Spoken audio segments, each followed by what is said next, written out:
So, what placenta is between the mother and the developing fetus is a structural and a functional unit through which the fetus can obtain its nourishment, and there is an active circulation which draws the nutrients from the placenta and delivers it to the fetal body.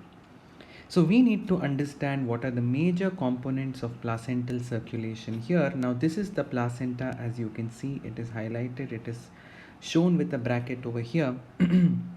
And from the placenta you can see a lot of blood vessels which are emerging. We will focus on the fetal body to begin with. There is an artery here that is referred to as the common iliac artery, which branches into external iliac artery and internal iliac artery in the developing fetus. Now all of you notice that from the internal iliac artery you have two major arteries which are arising, which are the ones which invest the umbilical cord, and these are referred to as the umbilical artery. So all of you notice how the umbilical artery is supplying the blood towards the placenta. So it is carrying the blood and it is colored in purple over here, the umbilical artery. You will be surprised to know that this umbilical artery is carrying deoxygenated blood in it. That's why it's being taken towards the placenta. So notice how these two umbilical arteries join the umbilical cord, and then you can see the arrows over here.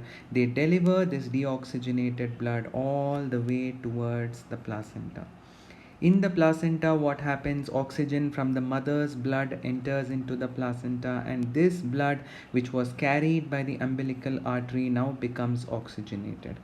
How is the oxygenated blood taken back into the fetus?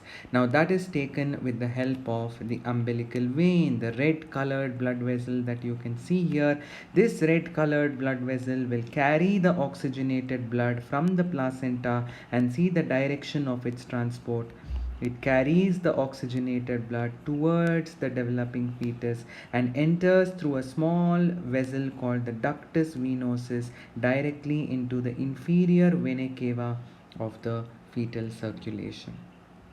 So two major things you can see. You can see two arteries, umbilical arteries, and one umbilical vein passing through the umbilical cord and delivering the blood to and fro from the placenta. Always remember, the blood does not pass through the placenta. It is only the respiratory gases that diffuse from the mother's blood through the placenta into the blood of the fetus. So see the direction of transport. The umbilical artery transports the blood towards the placenta. The umbilical vein transports oxygenated blood away from the placenta into the fetal circulation directly into the inferior vena cava via a blood vessel that is referred to as the ductus venosus. Okay.